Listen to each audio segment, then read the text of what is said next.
가장 많이 살았던 사람들은 바로 이스라엘 민족이죠. 출애굽한 이후에 40년을 광야에서 살았습니다. 그러나 생각해보면 적어도 그들은 하나님의 강권적인 그런 역사로 인해서 입고 먹고 하는 것에 대한 걱정은 없었어요. 정말 우리가 생각하는 그 광야의 삶을 생각한다면 그 광야의 삶을 가장 많이 살았던 사람은 아마도 오늘 이 시편을 지은 다윗이 아닌가 생각되어집니다. 그는 이유 없이 자신을 죽이려고 하는 사울을 피해서 광야의 삶을 살았습니다. 그 광야에서요, 스스로 먹고 사는 문제를 해결해야 했고 또 늘 생명의 위협에 노출된 그런 삶을 살았습니다.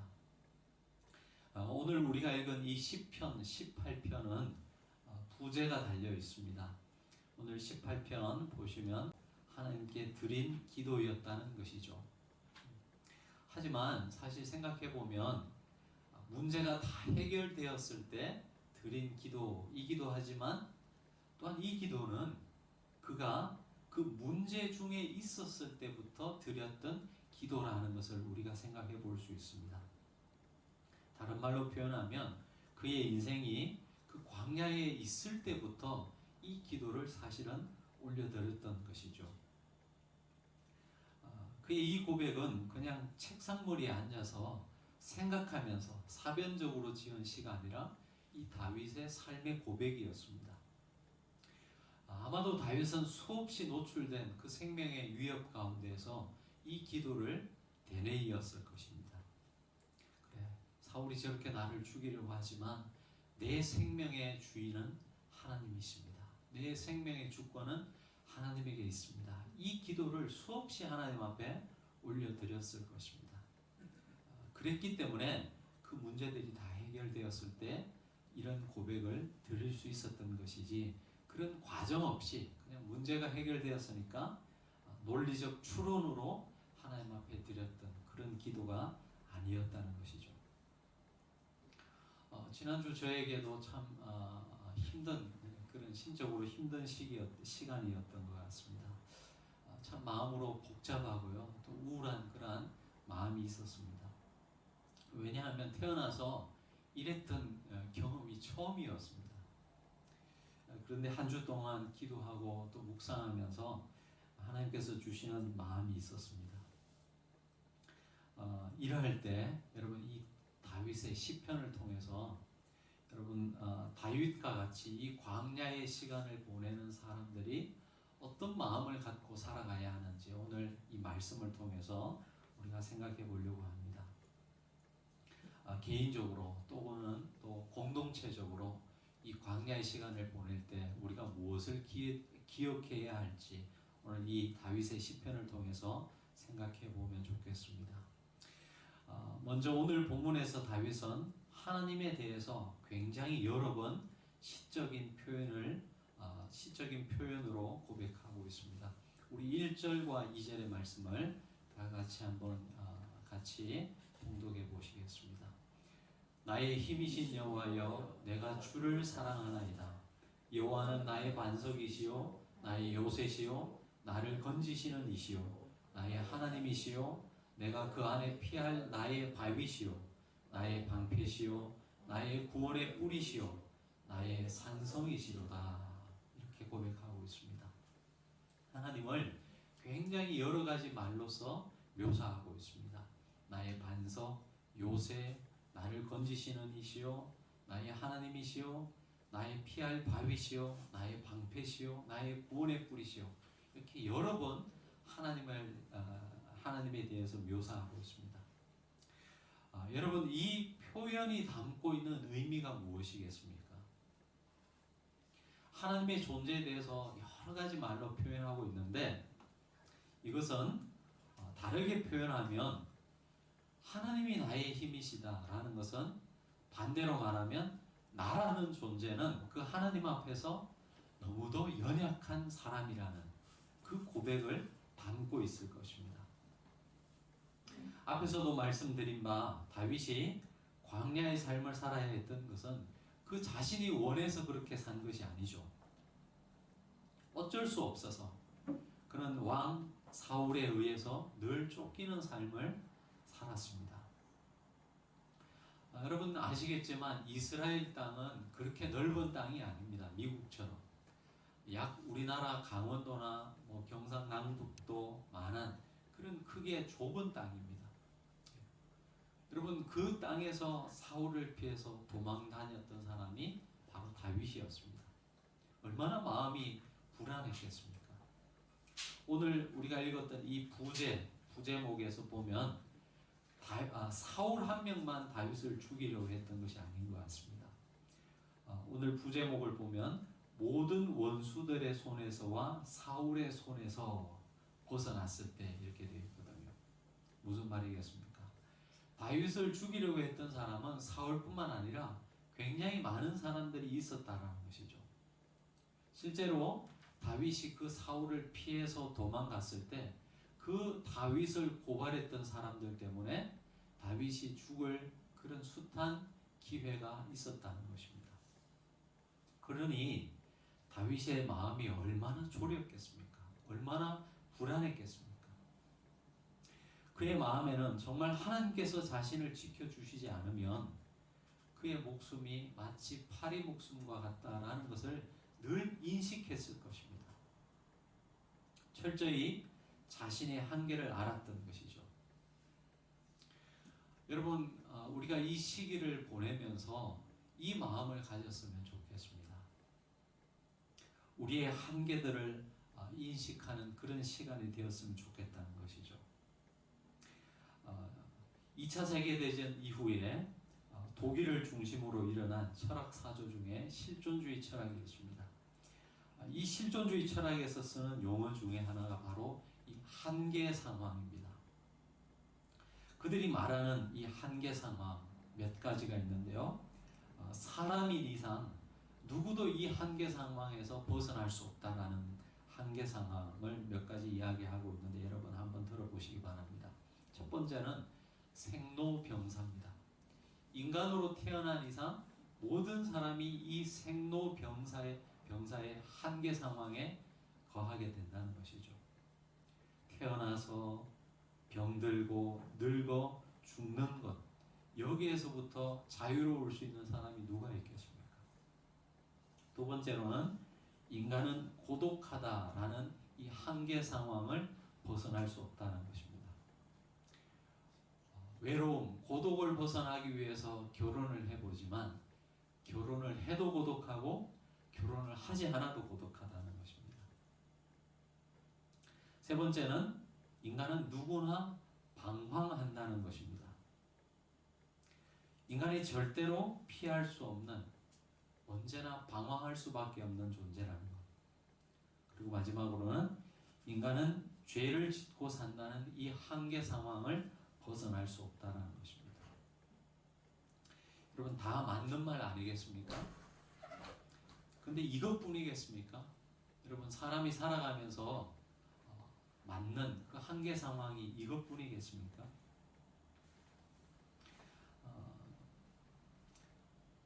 오늘 이 바이러스 때문에 여러분 온라인상에서 이렇게 예배를 드리지만 여러분 우리가 최선을 다해서 조심해야 되겠죠. 개인 위생에 힘써야 할 것입니다.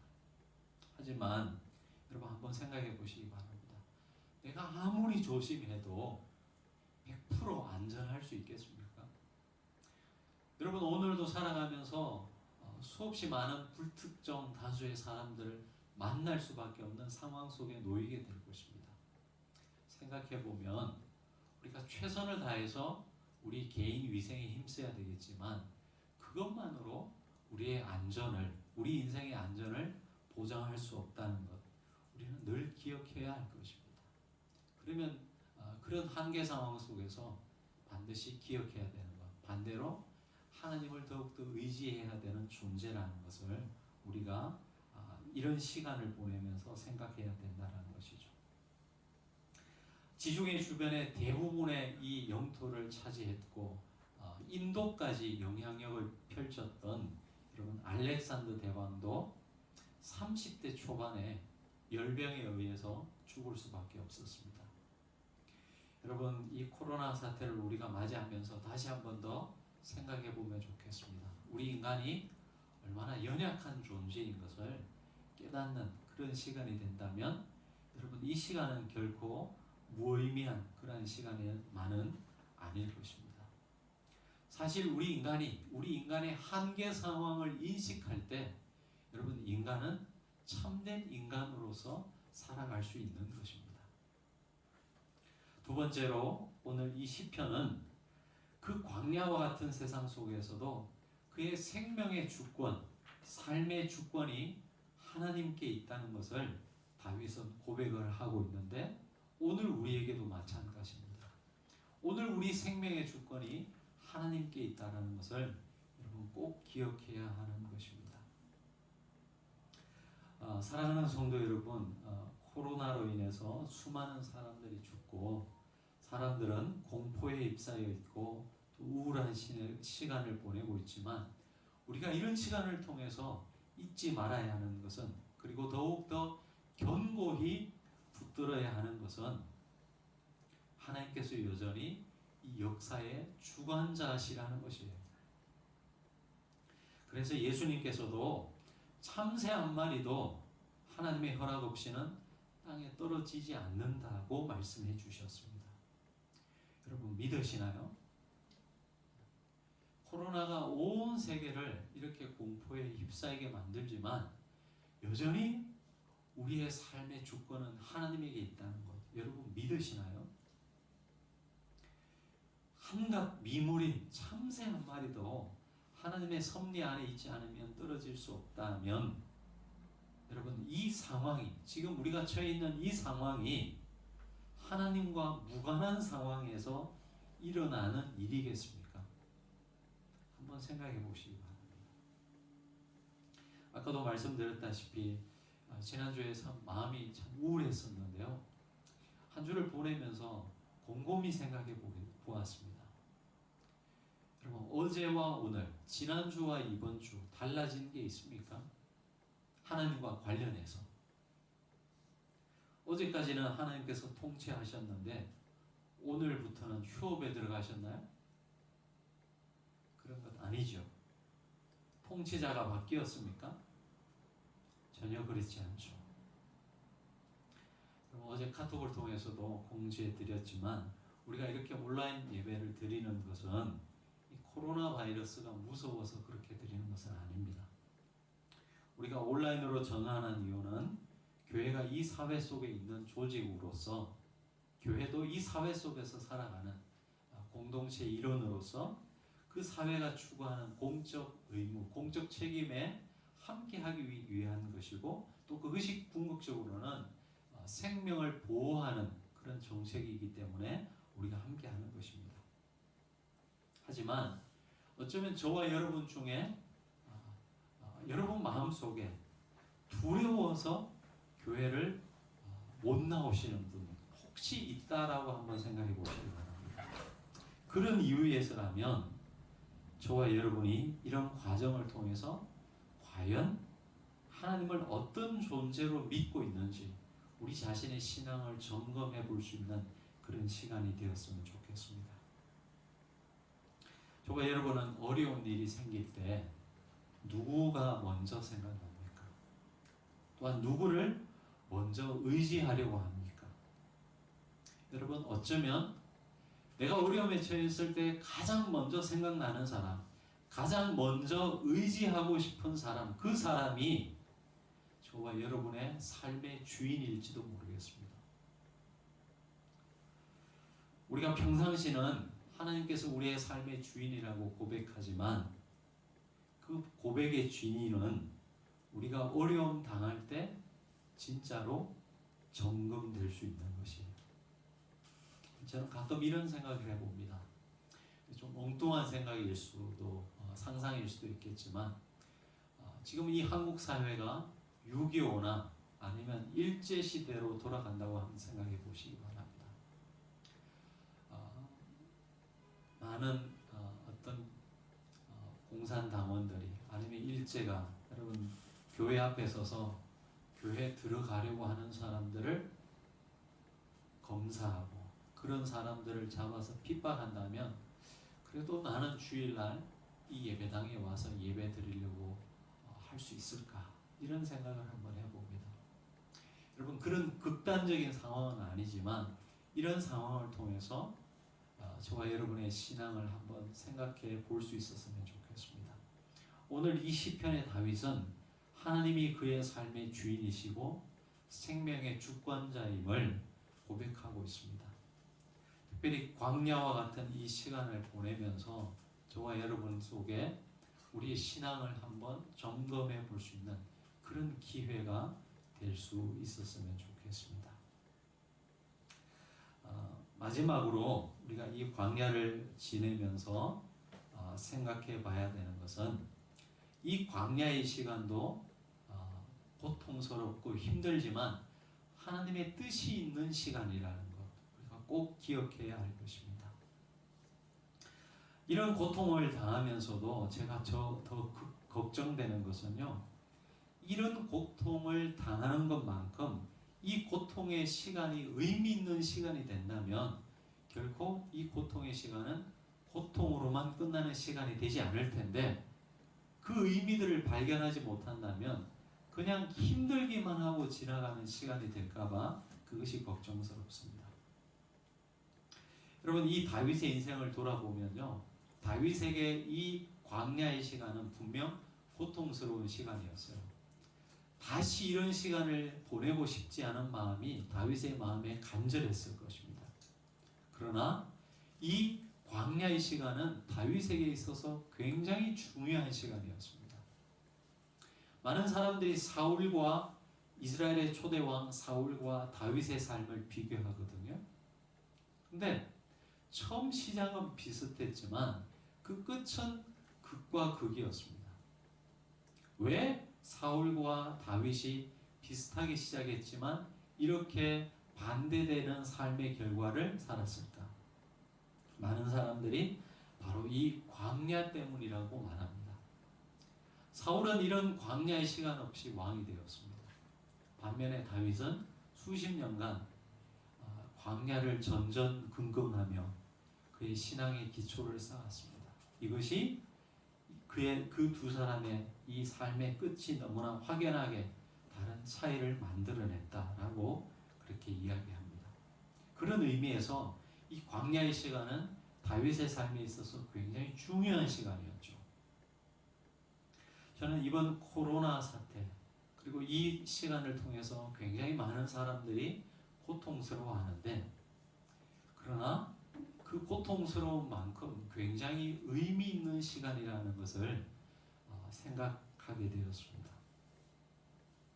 여러분, 고통스럽기만 한 시간은 아닌 것 같아요. 이런 시간을 통해서 하나님께서 우리에게 주시는 메시지가 분명히 있을 것입니다. 우리도 지금 아직까지도 이 고통의 시간 가운데 있기 때문에 섣부르게 얘기하는 것이 조심스럽지만 저는 생각해보면 여러 가지 유익도 있는 것 같아요. 여러분, 이번 사태를 보면서 여러분, 이 온 만물이 하나로 연결되어 있는 유기체라는 것 우리가 생각해 볼 수 있지 않겠습니까? 전에는 지구 반대편에서 일어나는 일이 나와 상관없는 일이라고 생각할 수 있었겠죠. 그러나 이런 사태를 통해서 이 지구가 결코 그렇게 나와 무관한 일이 아니라 지구 어느 편에서 일어나는 일들이 나에게도 영향을 미칠 수 있다는 것, 이런 생각을 하면서 여러분, 이제는 이 지구라는 행성이 그리고 그 안에서 살아가는 사람들의 삶이라는 것이 각각의 삶이 아니고 다 연결되어 있다는 것을 우리가 생각해 볼 수 있을 것입니다. 그것은 굉장히 유익한 것이죠. 또 한편으로 이렇게 생각해 볼 수도 있습니다. 여러분, 우리가 오늘도 이 코로나 때문에 여러분 예배당에서 함께 예배를 드리지 못하고 각 가정에서 예배를 드리는데요. 이런 상황이 우리 한국 교회에도 주는 메시지가 있다고 생각합니다. 여러분, 이 한국 교회가 얼마나 건물에 집착했습니까? 그런데 이런 질병이 생겨고 나니까 그 건물이 아무런 소용이 없게 된 거죠. 지금도 오늘도 이 대형 교회 몇몇 교회에서는 그 교회에서 예배 드리지 못하고 있는데, 여러분 우리가 아무리 화려하게 예배당을 지어놔도 여러분 이런 질병이 한번 돌면 그 건물은 아무런 쓸모가 없는 곳이 되죠. 저는 이런 코로나 사태를 통해서 우리 한국 교회에 주시는 하나님의 분명한 메시지가 있다고 생각하는데, 그 중에 하나가 이것이 아닌가 생각되어집니다. 여러분 눈에 보이는 교회가 교회가 아니고 하나님을, 예수님을 구주로 고백하는 그 공동체, 그 사람 자체가 예배당인 것이죠. 그래서 우리 각자 한 사람 한 사람이 다 예배의 주체라는 것, 어쩌면 이런 온라인상에 드리는 예배를 통해서 우리가 깊이 생각할 수 있는 유익이라고 생각되어집니다. 그리고 또 이런 것도 있을 거예요. 이번 이 사태를 통해서 가장 많이 지금 매스컴에서 대두되고 있는 것이 바로 이 신천지인데요. 신천지의 실체가 드러나지 않았습니까? 어떻게 이렇게 연결이 돼가지고 신천지가 이렇게 한국 사회에서, 언론에서 그들의 이 정체가 공개될 수 있었겠습니까? 여러분 얼마나 많은 가정의 부모들이 그들 때문에 피눈물을 흘렸습니까? 그리고 이 신천지라는 이단은 다른 또 이단과 조금 차이 나는 것이, 여러분 아예 기존의 이 교회에 잠입해서 그 교회를 해체하려는 이런 악한 계획을 여러분 세웠던 이단 단체죠. 여러분 얼마나 많은 교회들이 그들 때문에 무너졌습니까? 하나님의 교회를 도전하는 그러한 무리들을 하나님께서 그냥 두시겠습니까? 저는 어떤 면에서 좀 섣부른 조심스러운 그런 이야기일 수 있겠지만 분명한 하나님의 뜻이 있다고 생각합니다. 지난주에 보니까요, 그 예전에 기사로 나왔던 것들 중에 아주 유명한 우리나라에서 모 일간지 두 곳에서 이 신천지에 대해서 아예 몇 페이지에 걸쳐서 신문에서 광고를 했다는 이야기를 들었습니다. 여러분 우리나라를 대표하는 일간지들인데, 여러분 돈만 주면 사회적으로 이렇게 무리가 되는 이런 단체들도 여러분 광고를 해주는 것, 그 모습 속에서 굉장히 실망감을 느꼈거든요. 그 광고를 봤던 수많은 사람들 중에 그 단체를 가입하게 된 그런 사람들도 있지 않겠습니까? 어떻게 이 한국 사회에서 이렇게 사회적 무리를 일으키는 그런 단체들을 돈만 주면 그렇게 광고해 줄 수 있겠습니까? 근데 이번 기회를 통해서 그들의 실체가 천하만방에 알려지게 되었습니다. 저는 이것도 굉장히 중요한 의미가 있다고 생각합니다.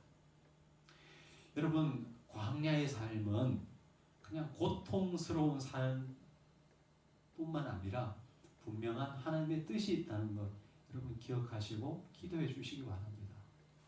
우리가 알지 못하는 사이에 여러분 이 일들을 통해서 하나님은 하나님의 역사를 이루어 가세요.